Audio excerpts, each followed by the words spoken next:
obviously it's a difficult time, but how would we feel if our partner moved on after we died with a friend that we knew? Would that ease it for you, or would that be difficult? Well, I have to say I'm very happy for them too, and I'm happy that the children have now got someone to, you know, to be with as well. But if it was my husband, I'd come back and haunt him. I have to say, the thought of him being with someone else would actually... Just someone else at all, whether it's a friend or anyone? I think especially a friend, really. I think I'd be really, really upset if it was a friend. So I kind of understand that in a way, because it's like they're united in the grief because of that loss.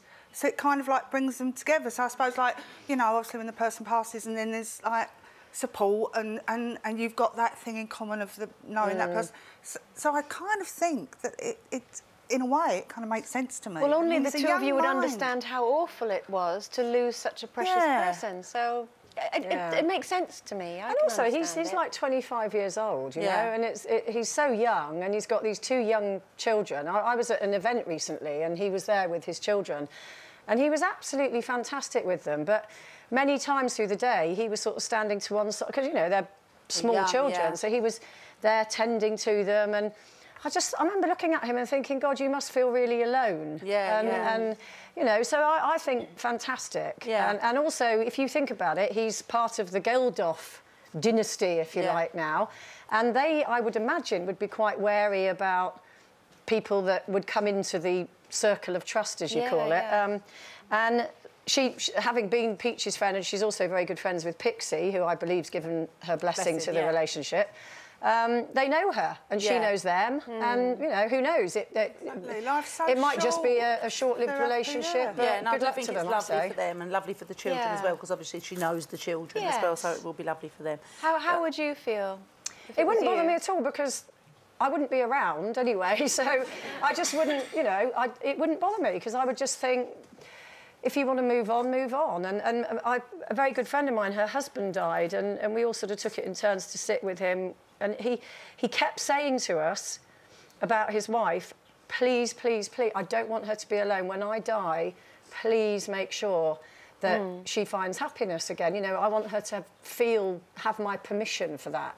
And it took her 5 years, but she has met somebody else and is very happy. And I just think if you really love somebody, if you're not around, surely you want the best for them and you want happiness. They do say that statistically men do move on faster after after a bereavement, after divorce. Not at the wake, though, hopefully. Well, do you know? That's nasty. A friend of mine, joking aside, a friend of mine, it was her granddad, brought the new woman in his life to his wife's funeral. Oh no, that's terrible. And friends, I'm trying the geography of it all, whatever of it all.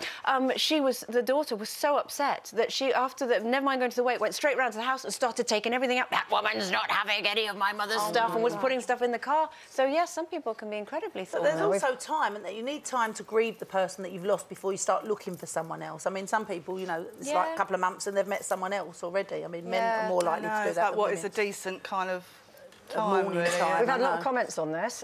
Carol, my husband was married to my best friend from college and wed me the year after she passed away. My kids were happy for us. My stepdaughter was distant at first, but we became close in time. Tammy, he's not committing adultery or destroying her memory in any way. He has the right to find love again with whomever that may be. Alison, I don't think anybody should be made to feel guilty for getting on with their lives. I would want my husband to be happy and would prefer him to be with someone that I liked. Oh, yeah, that's true. And also you have to think of the children as well. If he's happier, then surely the children will be happier, and that's all you can wish for them. So let's ask the audience. You've all been given some paddles saying yes or no. So after you have died,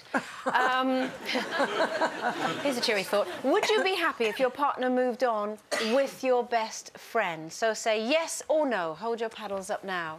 Oh, OK. And most people saying yes. I mean, there's quite a few no's, but I'd say it's two-thirds yes over that side of the room. For some reason. Have a look, because we've got a few men in the audience today. Whether the men are saying yes. Well, ladies saying no. So thank you for that. Thank you.